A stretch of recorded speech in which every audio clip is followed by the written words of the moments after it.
बहुत जन्म बिछड़े थे माधो,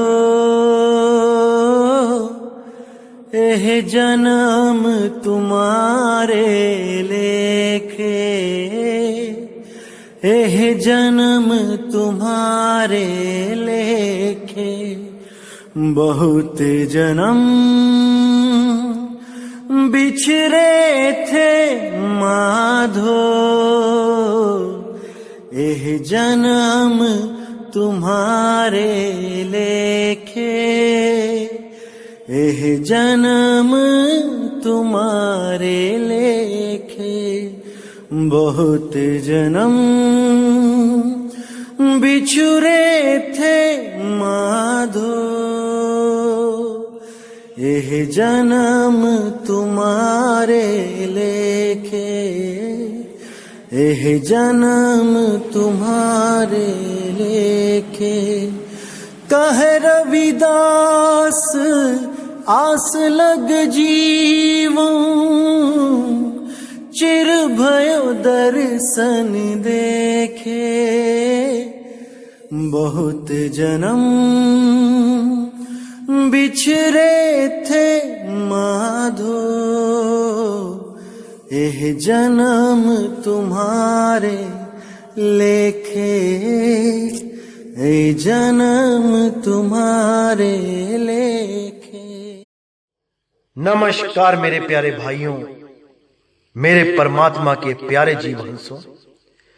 मैं परमपिता परमात्मा से यही अरदास करता हूं कि आप सब मेरे भाइयों का विवेक पहले से ज्यादा और ज्यादा से ज्यादा बढ़ता ही जाए, और ऐसी कोई दुविधा ना रहे जो आपके मन में 1% भी घर कर पाए।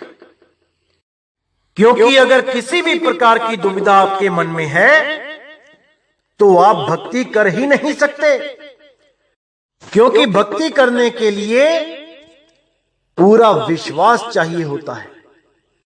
और पूरा विश्वास कैसे पैदा होता है? सत्य असत्य का निर्णय करने पर। जब आप सत्य और असत्य का निर्णय करना सीख जाते हो, फिर जो अंदर से शक्ति पैदा होती है उसको विश्वास कहते हैं, उसको परख कहते हैं। जैसे आप मार्केट में कुछ खरीदने जाते हो, कोई सब्जी या फल, जब आप उसको अच्छी तरह परख लेते हो तो ऑटोमेटिकली अपने आप विश्वास बन जाता है कि यही सामान मैंने घर लेके जाना है। परखने के बाद कोई संदेह नहीं रह जाता कि यह सही है कि नहीं है। वो देख लिया है आपने, परख लिया है। अब केवल उस विश्वास पे टिकना है और सत भक्ति करनी है।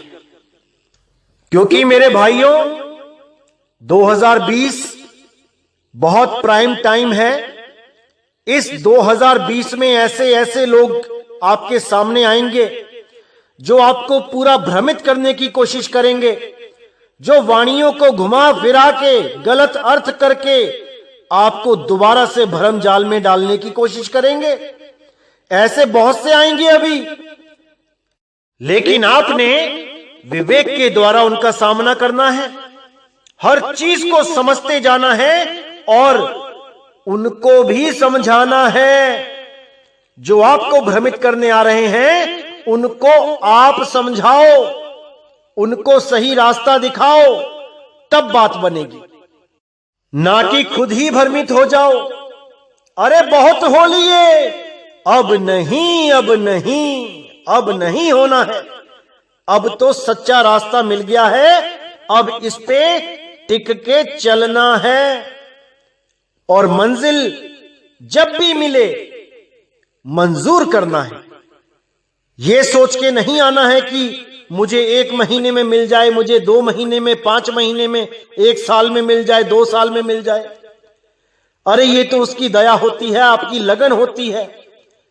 एक गिटार सीखने कोई जब टीचर के पास जाता है और पूछता है कि महाराज मैं कब सीख लूंगा, तो वो कोई लिख के स्टैम्प पेपर पे साइन करके नहीं देता है। कि तुम्हें 3 महीने में मैं सिखा ही दूंगा। अरे ये तो तुम्हारी लगन है, ये तुम्हारा विश्वास है, ये तुम्हारा संस्कार है पूर्व जन्मों का कि तुम कितने समय में उसको प्राप्त कर पाते हो, इस जन्म में प्राप्त कर पाते हो भी कि नहीं, यह भी तुम्हारे पूर्व संस्कारों पर निर्भर करता है, उस मालिक की दया पर निर्भर करता है, तुम्हारी अरदास पर निर्भर करता है। क्या पता तुम नाम लेके सारा दिन दुनियावी चीजों की कामना करते हो, क्या पता तुम नाम लेके सारा दिन तुम्हारा मन भटकता रहता है इधर उधर। ये सब मैटर करता है भक्ति में मेरे भाइयों, सब मैटर करता है, क्योंकि ये सुरत शब्द योग है। आपकी सुरत ही नहीं टिक रही है, भटका रहे हो इसको, तो कैसे शब्द मिलेगा। शब्द का भेद मिल जाना अलग बात होती है और शब्द प्रकट हो जाना अलग बात होती है। इसीलिए परमात्मा पे भरोसा रख के सिमरन करते रहना चाहिए। जब पता चल ही गया कि दिल्ली से अंबाला की रोड ये सामने दिखाई दे रही है, तो जल्दी क्या और देरी क्या। अरे ये रोड जा रही है वहां पे, इतना ही बहुत है चलने के लिए। धीरे चलोगे धीरे पहुंचोगे, जल्दी चलोगे जल्दी पहुंचोगे। इसमें किसी का क्या दोष निकाल रहे हो भाई, इसमें किसी का कोई दोष नहीं है। रास्ता बता दिया गया है, चलना आपने है। आज पहुंचो, कल पहुंचो, परसों पहुंचो, वो आपके ऊपर डिपेंड करता है, वो आपके ऊपर निर्भर करता है, आपकी साधना के ऊपर निर्भर करता है, आपकी भटकती हुई सूरत के ऊपर निर्भर करता है कि कितने समय में आप उसको प्राप्त करोगे। ये आपके ऊपर निर्भर करता है और उसकी दया के ऊपर निर्भर करता है। तो मेरे भाइयों, आज का जो सत्संग है वो किसी वाणी पे नहीं है।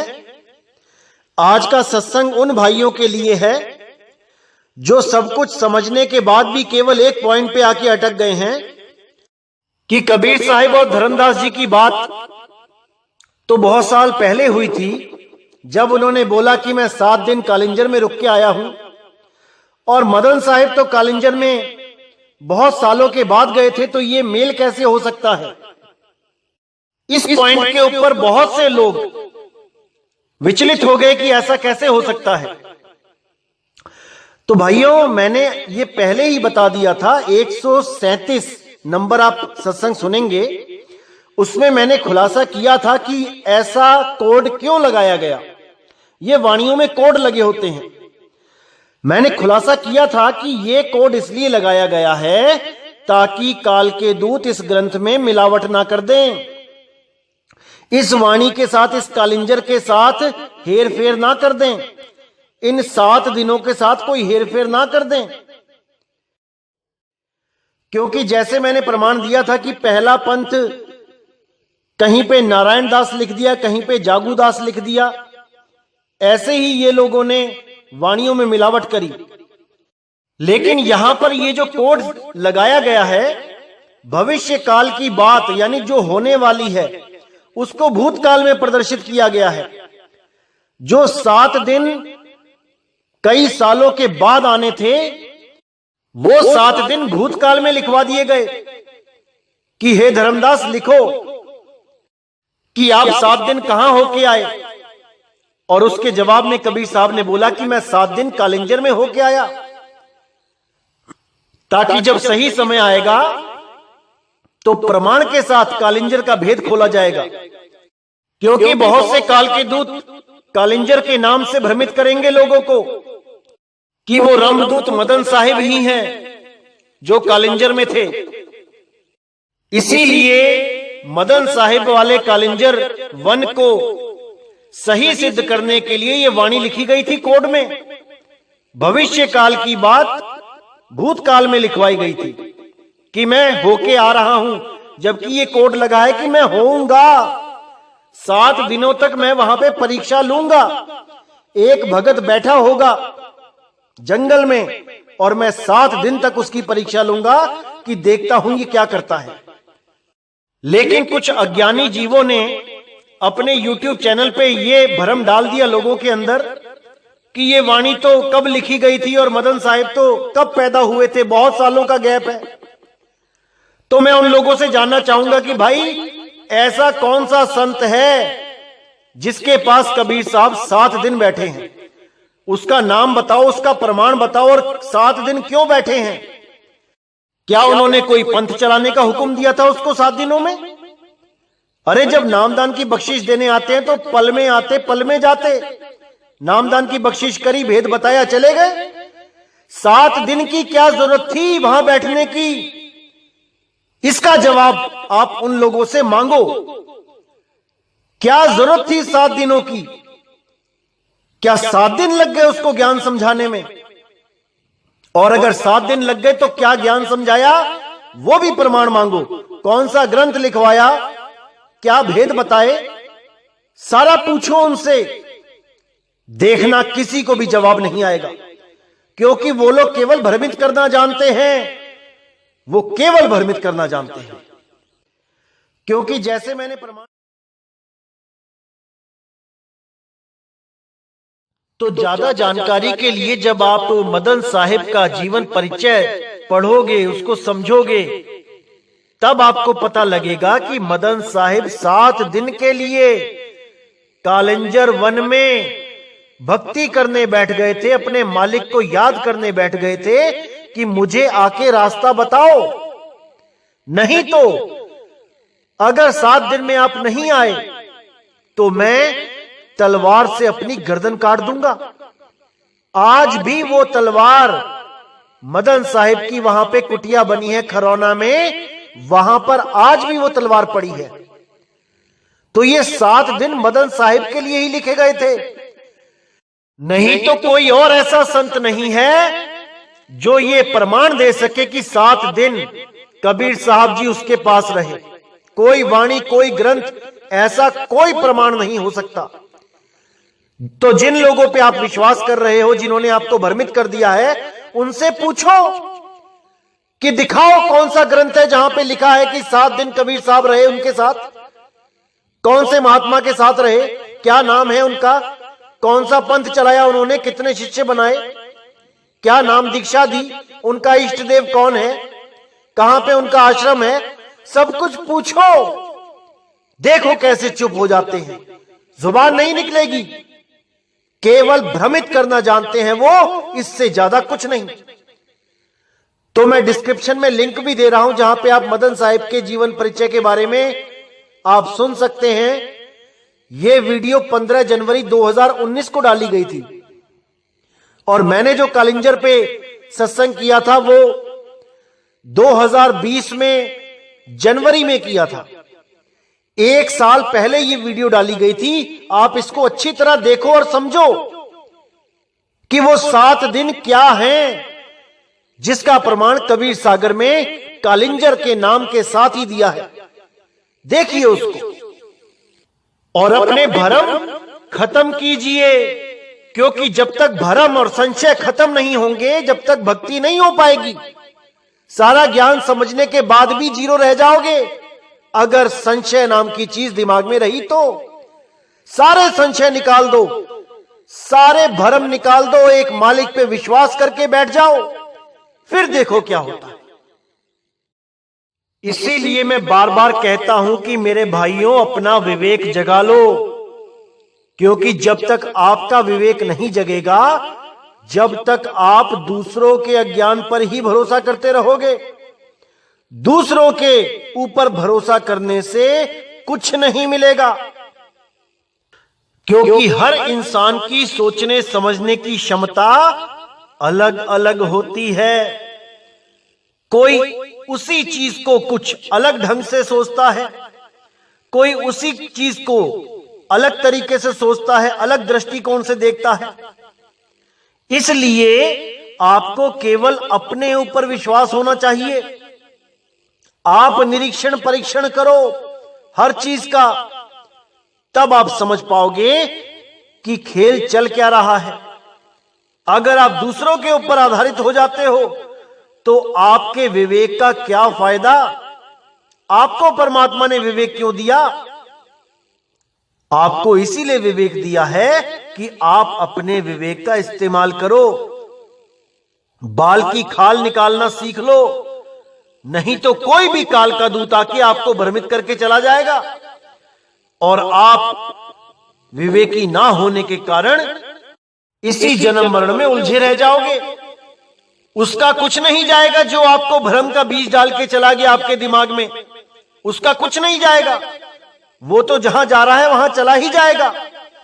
लेकिन आप इतना ज्ञान समझने के बाद भी अगर केवल एक पॉइंट पे रुक जाते हो तो सच में आप नहीं समझ पा रहे हो कि कितना बड़ा नुकसान करने जा रहे हो आप अपना, बहुत बड़ा नुकसान, जिसकी भरपाई आपको जन्मों जन्म तक चुकानी पड़ेगी। इसीलिए मैं कह रहा हूं पूरा विवेक लगा दो, हर चीज को समझ जाओ। इतनी वाणियां प्रमाणित कर दी हैं कि अब कुछ बचा ही नहीं है। अगर अभी भी नहीं समझ पाओगे तो कभी नहीं समझ पाओगे। परमात्मा ने बहुत बड़ा मौका दिया है आप सब भाइयों को। ये सत्य उजागर जो हो चुका है, ये बहुत बड़े भाग हैं आपके जो आप इस सत्य को सुन रहे हो। नहीं तो युगों युगों से अज्ञान को ही सत्य मान के बैठे थे। इतने नाम जपे होंगे आपने सतयुग में, द्वापर में, त्रेता में, क्यों बैठे हो यहां पे फिर आप? इसका मतलब जो भी नाम जपे हैं वो असत्य थे, सतनाम नहीं था। पता नहीं कितने युग ओम का जाप करते रहे, कितने युग सोहंग का जाप करते रहे, कितने युग ओम सोहंग जपते रहे, कितने युग ज्योत निरंजन ओंकार आरंकार सोहंग सतनाम जपते रहे, सतपुरुष अकाल मूर्त शब्द रूपी राम जपते रहे, ओम तत्सत करते रहे, हरे कृष्णा हरे राम करते रहे, लेकिन आज भी यहीं बैठे हैं। इसका मतलब उन नामों से हमें कोई लाभ नहीं हुआ, यहीं के यहीं बैठे हैं आज भी। तो इसलिए मेरे भाइयों, अगर इस बार निकलना है तो अच्छी तरह इस ज्ञान को समझ लो, नहीं तो जहां पे आप हो वहीं रहो। किसी को कोई फर्क नहीं पड़ता। फर्क तो आपको पड़ेगा जब अंत समय आएगा, तब समझ में आएगा कि क्या करना था और क्या करते रहे। तो इसीलिए मैं कहता हूं समय मत गवाओ, अभी पूरा विवेक लगा दो, हर चीज को अच्छी तरह समझ लो। आपका कोई मैं दुश्मन नहीं हूं, आपकी भलाई ही चाहता हूं। इसीलिए आपको मैं पूर्ण विवेकी बनाना चाहता हूं और कुछ नहीं। तो ये जो सत्संग मैं आज कर रहा हूं, ये केवल उन लोगों के लिए है जो लोग इन तारीखों में उलझे पड़े थे कि कबीर साहब और धर्मदास जी की बात तो कब हुई थी और मदन साहिब कब पैदा हुए, इतना बड़ा गैप है बीच में। तो ये कोड लगे होते हैं मेरे भाइयों, ये कोड आप लोगों के लिए ही लगाए गए हैं, क्योंकि अगर ये कोड ना लगे हो तो काल के दूत अर्थ का अनर्थ कर देंगे। लेकिन आपको हर चीज सही समय पे पहुंचे, इसलिए इनमें कोड लगाए जाते हैं और सही समय आने पर ही कोड खोले जाते हैं। तो अब समय आ चुका है, हर कोड खोल दिया जाएगा, लेकिन आप उन चीजों को समझने की कोशिश करो, क्योंकि कोड आप लोगों के लिए खोले जा रहे हैं, अपने लिए नहीं खोल रहा हूं मैं। मुझे तो पता है क्या चीज चाहिए थी और क्या मिली है, ये आपकी भलाई के लिए खोले जा रहे हैं। तो पूरा विचार करना है मेरे भाइयों, बिल्कुल भ्रमित नहीं होना है और सत्संग को अच्छी तरह सुनना है, समझना है। एक नंबर से स्टार्ट करो, धीरे धीरे धीरे ऊपर की तरफ आते चले जाओ, हर चीज समझ में आने लग जाएगी। ऐसा कुछ नहीं बचेगा जो नहीं समझ में आएगा, लेकिन विवेक को जगा के रखो, तब समझ में आएगा। तो इसी के साथ आज का सत्संग समाप्त करता हूं और बहुत जल्दी अगला सत्संग भी आएगा, जिससे आपके सारे अज्ञान के जितने पर्दे हैं ये सब खुल जाएंगे। ज्ञान कपाट एकदम ऐसा खुलेगा कि फिर कोई काल का दूत आपको भ्रमित नहीं कर पाएगा। इसी के साथ मुझे विदा कीजिए मेरे भाइयों। जय गुरु बंदी छोड़ वैराग साहिब, साधु शरण साहिब, जय गुरु बंदी छोड़ बाबा मदन साहिब, बाबा नानक साहिब, रविदास जी महाराज, धर्मदास जी महाराज, पलटू जी महाराज, भीखा जी महाराज, मेरे सभी संत, जय जय सतगुरु बंदी छोड़ सतगुरु सत्य कबीर साहिब की सदा ही जय हो, सदा ही जय हो मेरे मालिक की साहिब बंदगी सतनाम।